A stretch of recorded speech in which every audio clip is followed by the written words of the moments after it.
Welcome to Haunted Road Trip Show, where paranormal history is dying to be heard. I'm Tracy St. Croi, psychic, medium, and your guide through the strange, the haunted, and the unexplained. Join us in these spirited conversations with my fellow mystical folk, sharing chilling stories that pull back the veil on the paranormal world in ways you may have never experienced before. So buckle up, things are about to get spooky. Well, hello, all my spookalicious haunted road trip show lovers. I'm doing an intro to this episode because this is a very unique one.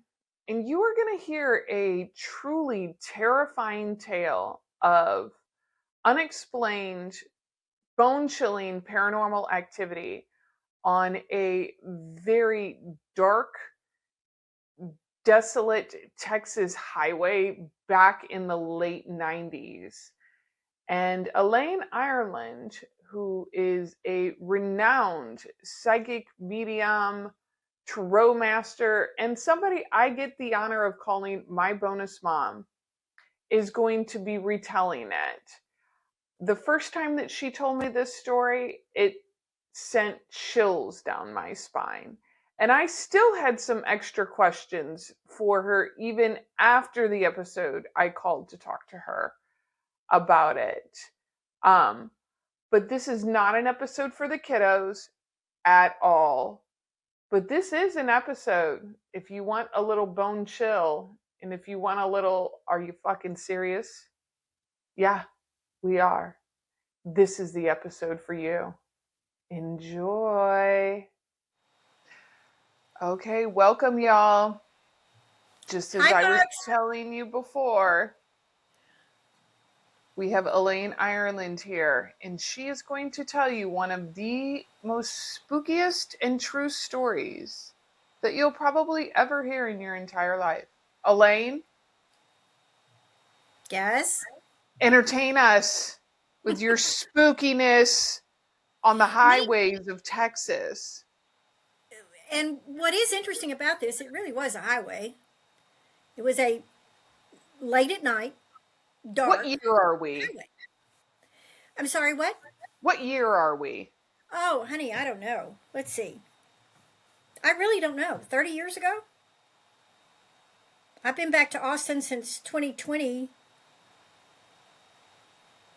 and it was before that. So it was a long time ago. Before 20. So, like, we're talking like early 90s? No, late 90s, early 20. I get them confused. Early 2000s? Yeah, 2000. There you go. I came back to Austin. Okay, late 90s, early 2000s. Okay. Yeah.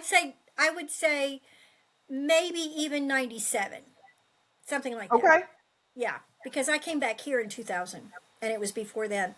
We were living, Remy and I were living in Arlington at the time. For those of you who are not familiar with Texas, that's butt up against Dallas, Texas. Choom, right there together. And Austin is about, which is where we were coming from, going home. We had been at a psychic fair all weekend, my friend and I, and this was a Sunday, which was we had stayed in town to have dinner with our friends who were wrapping up and going their separate ways around the United States. So we were tired, and we stopped at a famous, wonderful German bakery on the way. And I was going to look up the name for you today, and I didn't. And it barely is in a town. It's just, it may be now. It's been years since I've been there. But at the time, it was right off of I-35. You took one exit, and boom, you were there.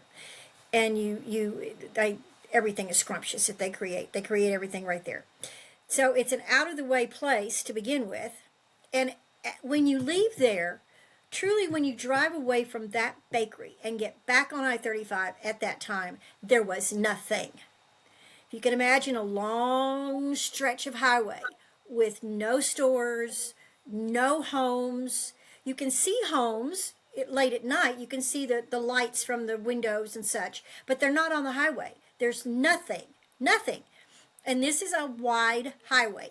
I think at the time we had 3 lanes going both ways.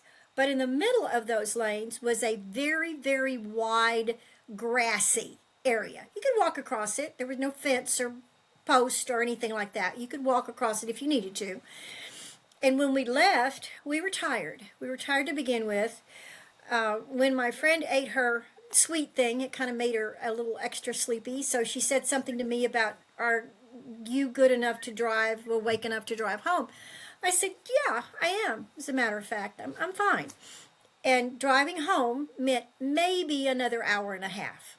And along the way, there's this other little town called Loretta? Loretta? Something like that. And the town itself is way off to the side. Way off to the side. But by the time we would see that sign, state sign, we knew we were pretty close to home. Well, before that, we had pulled over. Well, before that, there was we're going, she's driving, we're going, and we noticed the car all the way across to the left coming towards us, also parked. We saw people, looked like two guys, moving around it, like they were putting something in the trunk. We tell the trunk was open. But what was funny about that car was that, yes, it was parked, but when somehow the lights were weird on it, like it should have been moving, but it wasn't. And we were moving, and it seemed like it was backing up, like backing up. It was moving, but it was weird. And it caught our attention, and we talked about it. And then she said, "Sleepy." We had that conversation. She went ahead and pulled over. It was just literally pulling over into the lane. We didn't have to get off the highway. We just pulled over. And it was just a matter of switching the seats. But as I'm getting out of the passenger side, she's getting out of the driver's side, she and I both kind of look over and see these energies puffing. What would you call them? What did you call them? Well, Tracy, go ahead and tell the story, and then I'll tell you what I see in my mind. Okay. I want all of you to imagine a puff of smoke. But the puff of smoke, we could see people walking. All of a sudden, we didn't see this person walk across the highway. Suddenly they were on slick grass. And you would think that they would be having trouble keeping balance because it had been rainy that weekend, sludgy. We knew that would be wet. The concrete had been wet when we left our bakery, and roads were not slick, but they were damp. And I'm getting in. All of a sudden, she looks up and she says, "Get in the car, get in the car, get in the car." She gets scared. And then I notice, like she did, these puffy things gliding. They weren't walking, they were gliding. That was the difference. So I got scared. She got scared. She got in the car. She's still kind of anxious. And I lost a shoe. And I just looked at her and I said, "I lost a shoe. The first time I've ever worn this pair of shoes. They were special to me. They were pretty. They were not cheap." We laughed about it. And she kept looking in the review, and it was coming. This puff was coming and coming and coming and coming. And then there were two coming and coming and coming.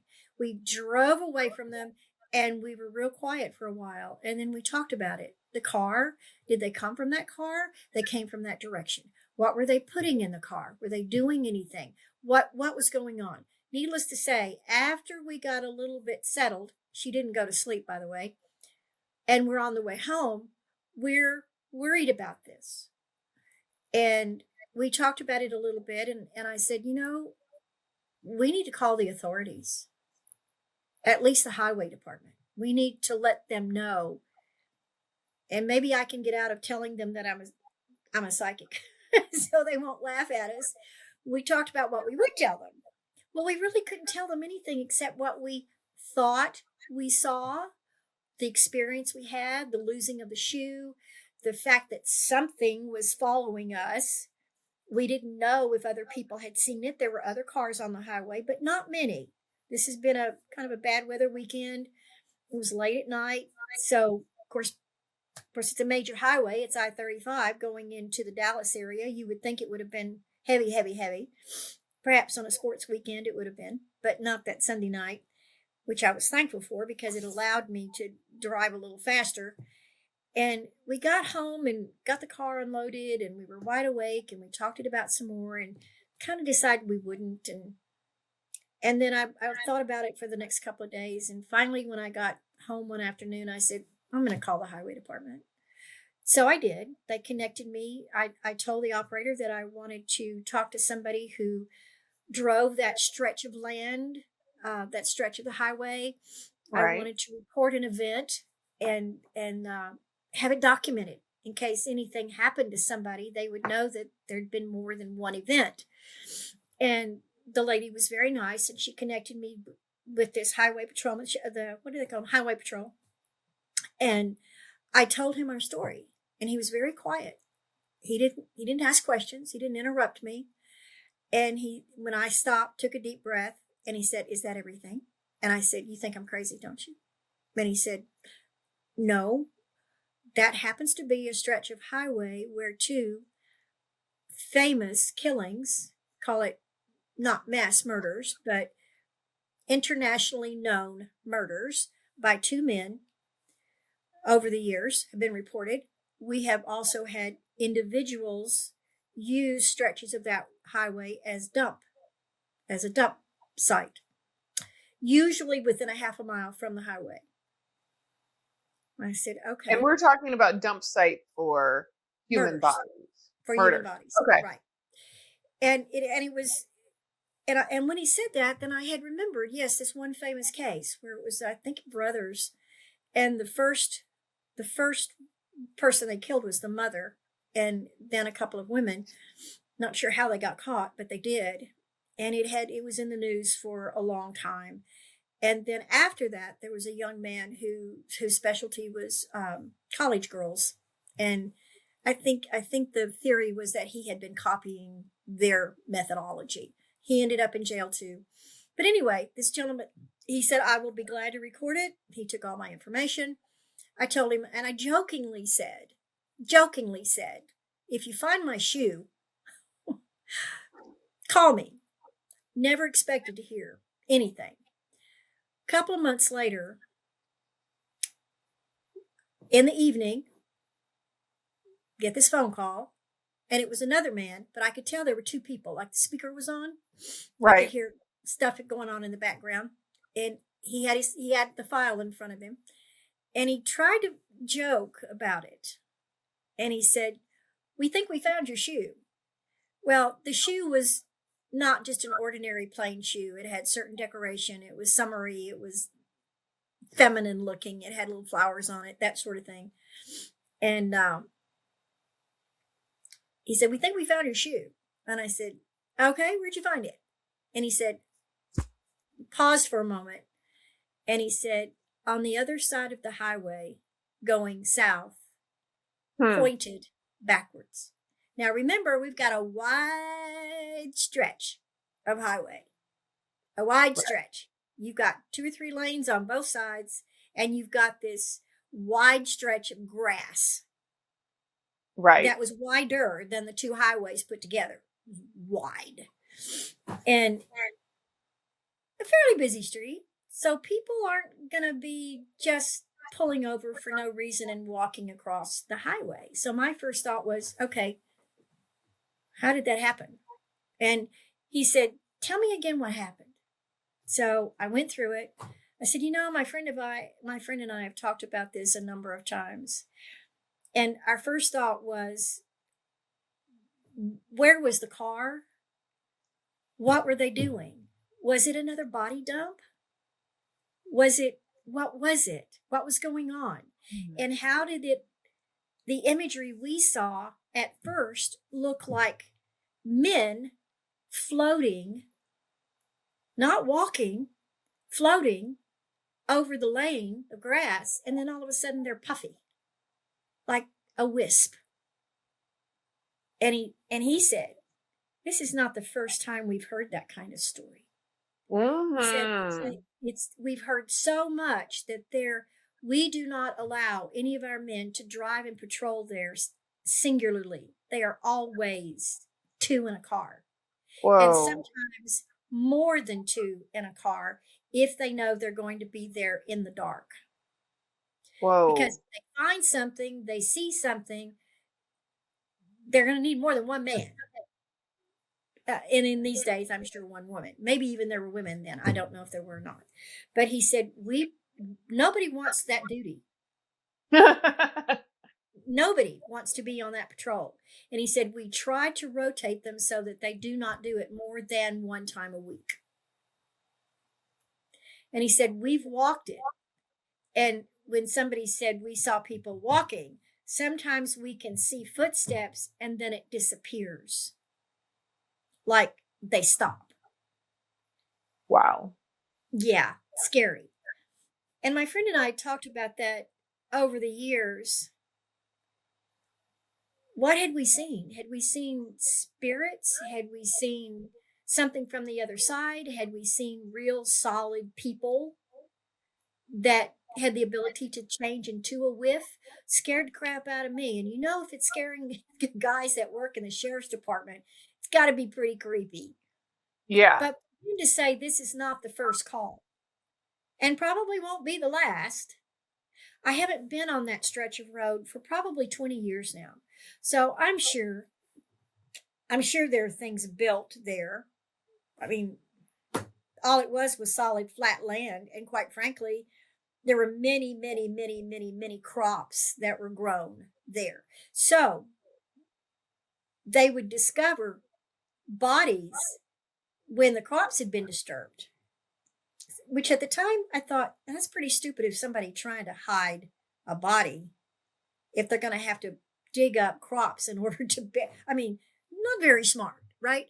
But Right. the whole experience was scary because we saw what looked like humans, and then they were floating, and then they were a puff of smoke and gone, and they followed us. Did other people see that in other cars? Did they follow other cars? Now, I'm a practicing psychic. The person that was with me is very psychic in her own way, in just a different way. Did they pick up on us and chose us? I mean, they obviously chose our car to follow. But what would they have done with us if I had not managed to gun it, so to speak? And were they not strong enough? Were we just too much trouble? Why didn't they follow us? And who were they? Were they spirits of people that had committed crimes and they were hanging in that area? I don't know. But we made a point, and we had to go back and forth because my family was in Austin. Right. And I lived in Austin. She and I were roomies at the time, but we had reason. We had sci-fairs to continue to participate in. We had friends here. There was a lot of reason going back and forth. But we did our very best to not drive at night along that stretch ever again. Yes, we had to occasionally, but we tried very hard not to. Very hard. So, scary, spooky stuff. But for them to find my shoe on the other side of the road going the opposite direction, did those puffs of smoke pick my shoe up, pick up energy off of it? And my first thought was, if they picked up energy, crap. They'll follow the energy. Spirits on the other side are known to be like, what do they call the dogs that sniff out stuff? Bloodhounds, right? Yeah, they're known to follow energy. They don't need anything else but that kind of energy, and they can follow it, which I was concerned about. So, spooky stuff, but when it's validated by a highway patrolman, and when we were on the phone, when I was on the phone with the two guys, you could hear the original guy say, "See, told you. I mean, that's what he kept saying, that told you. Like he'd been trying to convince this guy. And I had said jokingly, if you find my shoe, let me know. I don't know what they did with the shoe. They didn't send it to me. That was a question. Yeah. Did you ever go get your shoe back? Nope. No. No. And he didn't ask if I wanted him to mail it. I would have told him no. And in the car, my friend had been saying, hurry up, hurry up, hurry. And I said, I lost my shoe. I lost my shoe. She said, I'll buy you a new pair. Let's go. We did not buy a new pair of those shoes. I didn't even go back to look for another pair. I thought, no, I don't need that memory. Thank you very much. Do not need that memory. Do not want that memory. The shoes have ruined it for me. No. And they were so cute. Cute summer shoes with little heels. So, when you first told me this story, it reminded me of Death Eaters from Harry Potter. There you go. Yeah. Pardon me, folks. Allergies. Coming across the highway. They kind of look like that when I look back at it because it was more puffy, more smoky. More smoky. I guess that's a better word. So it was kind of like you were driving northbound, and in the southbound lane, there was a car that looked like it was being put in reverse with men going into the trunk. Right. From the front seat to the trunk. It's like they were circling the car. And then y'all pulled over in about a quarter mile to switch drivers. Yeah, because she was getting too sleepy. And then as you were getting into the driver's seat, that's when you noticed the Death Eaters, the entities coming across. She was falling off because they were coming kind of over my shoulder in more of a physical form. And then I looked in the rearview mirror, had turned around to look, and I caught the rearview mirror. She'd already seen them. I hadn't. And you saw them in the rearview mirror? Yeah. So they were physical enough, solid enough to be seen in a mirror, which was kind of scary. I know you are loving this episode, so come hang out with us on Patreon, where you'll get bonus content, behind-the-scenes access, exclusive discounts, and a spooky community that actually gets the love of your paranormal obsessions. So join us at hauntedroadtripshow.com/patron. That's unusual. To go, they had 3 different things there. They looked solid, they floated, and then they switched visually. So they weren't of this side. They were something else. What do you suspect today about all of that? Looking back with... every time I think of this story and every time I tell of it, I remember a little bit more about what happened. So I had blocked out a lot over the years because that was too... I've seen strange things all my life doing the work that I do, but never, even things showing up and I didn't know whether it was a dream or not. When you're asleep, you're at your most vulnerable. I mean, that's just the way it is. That's when we're asleep or in our bed, that's our most vulnerable state. Other than taking a shower, taking a bath, that's very vulnerable because you can drown, among other things. But I've never felt as threatened as I did that night. And number one, when I realized they were following us and they had the capacity to fly, ability to fly, I thought, can we get away? And I didn't know whether other people were seeing them or not that were on the highway. I don't know if anybody saw them. Could have helped us.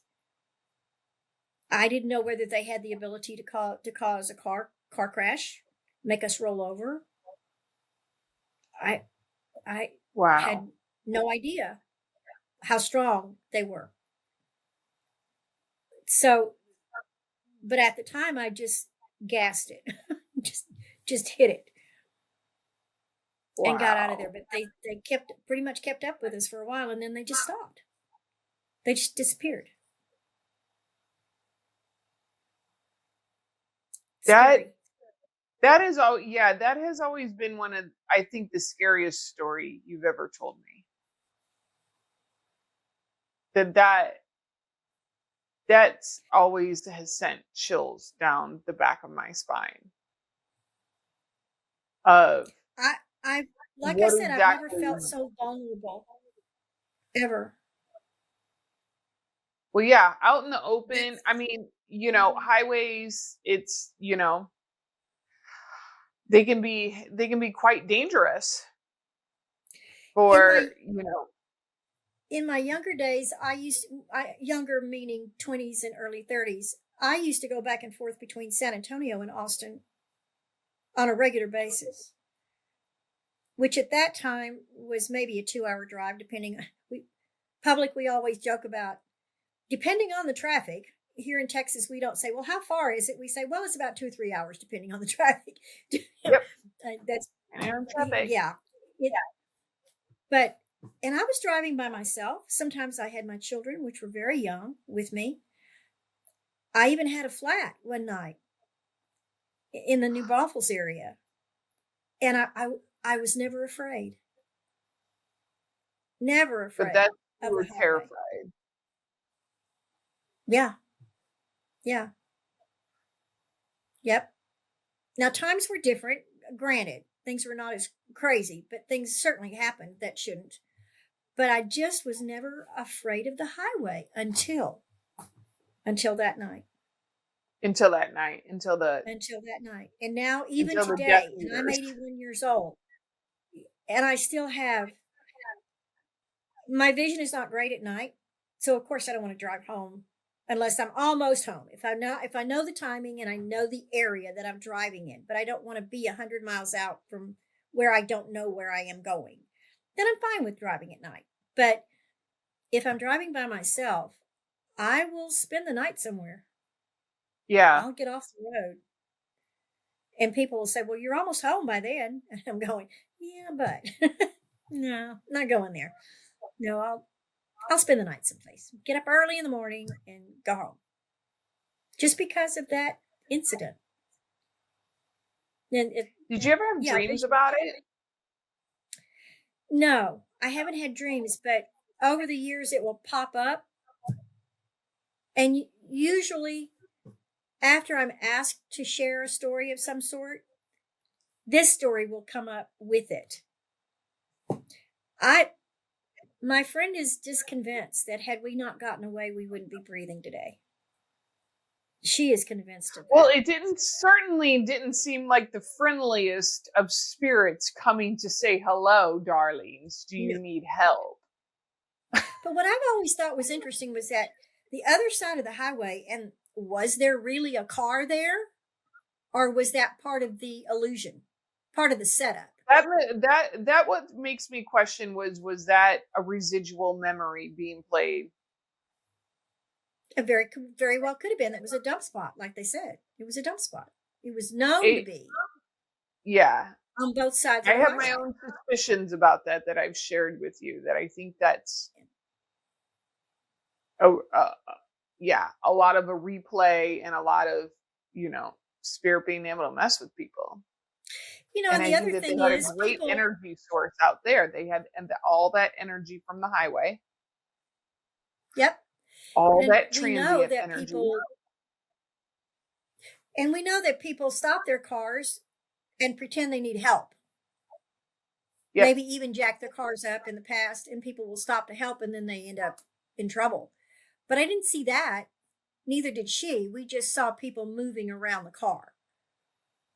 Like, oh, that fell over, so we have to put it back in place, something like that. But they were going around the car, which at first I thought it was more than two. And she said, "No, it's just two." Now we talked about it, and then all of a sudden they were there, scaring the That crap would out of us. that would scare the crap out of me. Yeah. I mean, there was like that.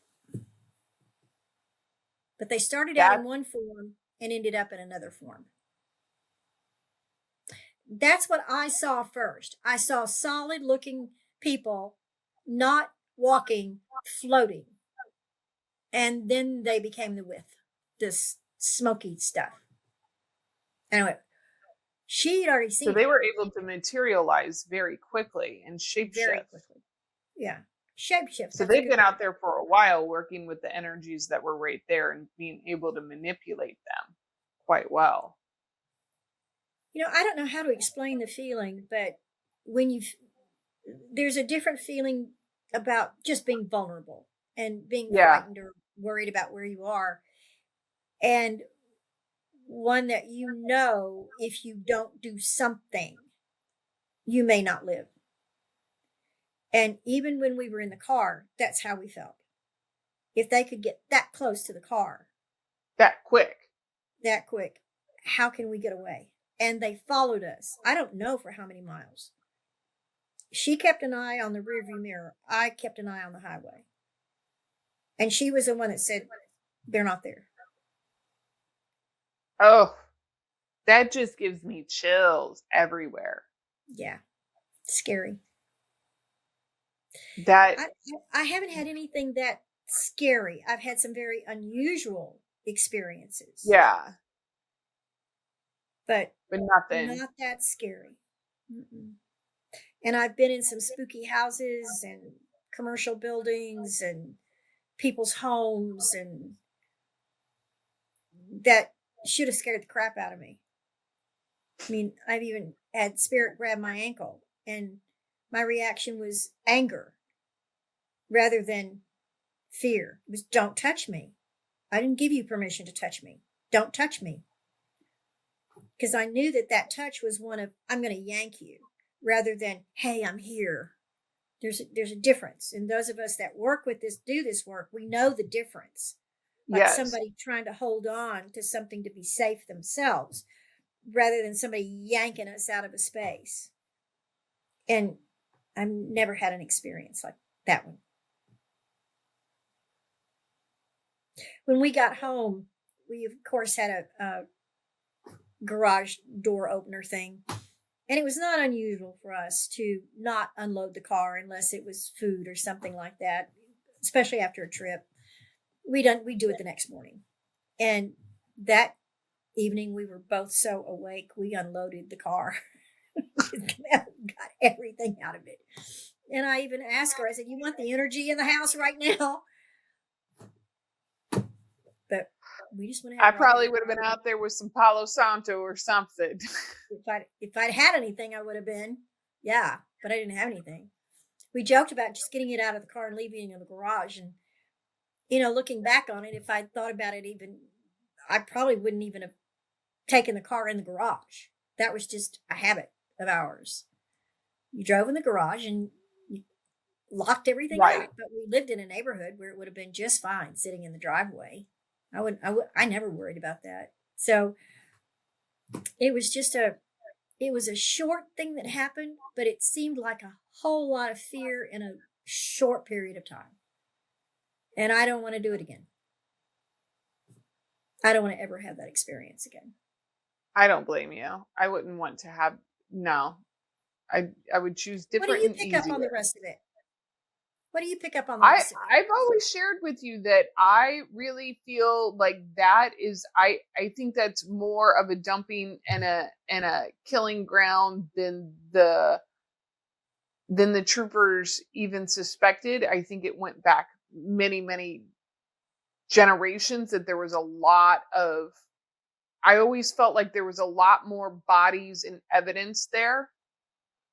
And I always felt that those energies, I felt like were some of the perpetrators coming back to the scene of the crimes to either hold their space or still try to terrorize, spirits that were there. Because it seemed to me that they were redoing their original crimes against women. That would make sense considering the reputation that space had. Considering that, and I think that with the energy of the highway going back and forth, the energy from the land, they probably as spirits figured out how to manipulate energy very quickly. And if they'd been out there for quite some time, they probably had learned how to run a really good game. And who knows what they thought their end game was with the living. Maybe just try to scare you to death. but I don't. I think it would have ended. Yeah. Would not. That's another thing. If they had those abilities, why didn't they continue to chase? I think they could have. Why did they give up the chase? Was I fear think their? that there was. I personally felt like they had their kind of their territory, and they didn't go past it. Oh, I hadn't even thought about that. Yeah, Okay. kind of like we don't go past here. Like we control and patrol this area. We don't. And also, your eyes would have been hard to handle. Yeah. I mean, in the Not best of impossible, probably, ways. but yeah. But they've got That's to what I've been at always least felt thought with of. things like that, and that is just, and that is another reason why I avoid driving long distances by myself, especially at night or on highways by Yeah. myself that people don't know where I'm at. I was raised by a detective, so I'm always like, you got to be really aware of what's going on. There's the tracking device now, the tracking apps. Oh yeah, Hmm.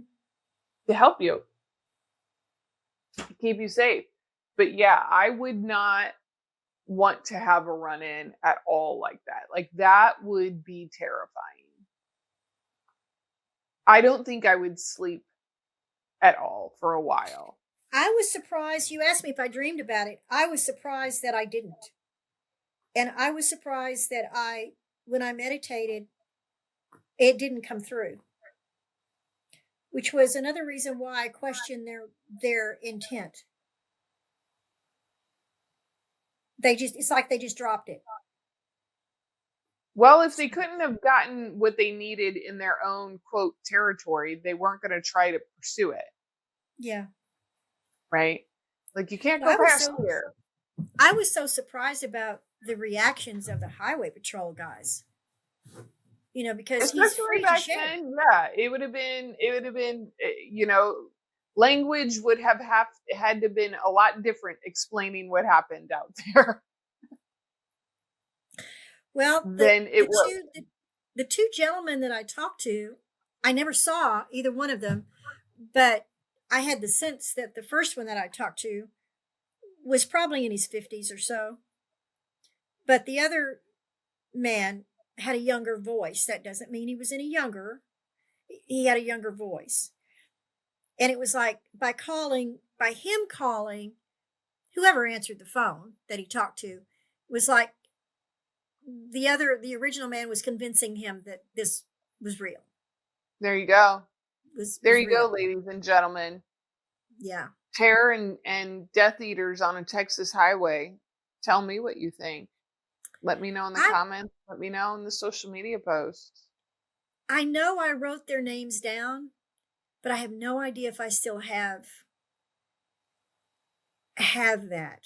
Well, who I knows? have They might be either dead or pretty much retired by now. both of them, maybe. I have no idea. But um maybe I just blocked that out because it was part of it. So I just blocked it out. But now I wish I could go back and talk to them. And I may someday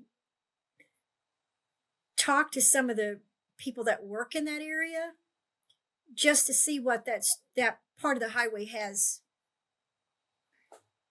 become. Yeah. If we have a reason to go to Dallas to an art show or something, it'd be interesting to see what's built up in that area.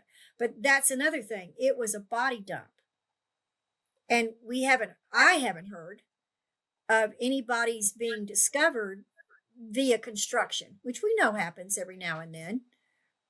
I mean, that's old farm and cattle land. And at the time, there were a lot of crops being every season out there. But there was also flatland, just nothing but poles, in the light, what do you call them, light poles and that sort of thing. But I've wondered what the reputation of that block, those miles Have been. are, what the reputation is. So it'd be interesting I haven't been up that way in at least 20 years. Yeah. So Well, there I you have did a it, couple of folks. fairs in that area in the early 2020s because I knew Dallas. I knew the Dallas people. So, but I stopped going. So the moral of the story is, if you see a Death Eater coming towards you, don't ask questions. Don't worry about your shoe. Just punch the gas and get the hell out of there. Yeah. That, the shoe being on the other side of the freeway, I thought that was really interesting. And there's no guarantee that they're the That ones was that put it always, there. I think that they put that there purposefully. And I couldn't help but That wonder if those that was, entities put that there purposefully. and I there's no way of knowing if it was in the place where the car supposedly had been. I mean, there's no telling. And that's creepy. Yeah. It's creepy. So that ooh, I don't like that at all. Well, folks, there you have it. And there you are. Death Eaters in terror on a Texas highway. Tell me what you think in the comments. I'm Elaine, sure your thank you watchers so will have much. lots of questions, and some of them will go, "Yeah, right," and that's okay. Mine won't. My people, my spookalicious people won't do that. They love this stuff. My friend and I talked about that a couple of times over the years, and she got to a point where she didn't even want to talk about it. Didn't want to acknowledge it, so to speak. I don't know how she would feel about it today. I don't even know if she remembered the details about it because so I buried some of the details. It wouldn't surprise me. She was not into all of this. She didn't. I'm not making fun, but it would not have surprised me if she was afraid of the dark when she was a child. I don't know whether she was or not, or I don't remember if it ever came up, but it's not something she would want to spend a lot of time and then have to get it out of her head again. But things like this happen to people, and sometimes they bury them so deeply they don't share it. But things like this happen every day, and it's part of that living in that little thin strip of what's real and what's not. That's real in its own way. Those energies are real in their own way. They're just not in our realm. Yeah. And that's part of what's scary about it. The circumstances about it being hot late at night, the area, the reputation that strip had, what had happened to other people there, that just adds to the fear monitor. Yeah. Of what it is. Would that have happened during the day? We don't know. That could easily have happened to somebody during the day. Just like I don't know if other people in other cars saw what was happening. I don't know. But it doesn't mean that they can't. It doesn't mean that it can't. Well, thank you so much for sharing your story. You're welcome. Might have you come back, depending on what the audience wants. We might have you come back and retell it and answer some questions that the audience might have from this story. I'm open to questions. No problem. Well, thank you so much. Well, guys, this has been a special episode. Let me know what you think in the comments, and stay spookalicious out there, folks. Thanks, folks. That's it for today's journey into the unknown. Thank you for listening, and thank you to my Patreon members for their support and all they do for this show.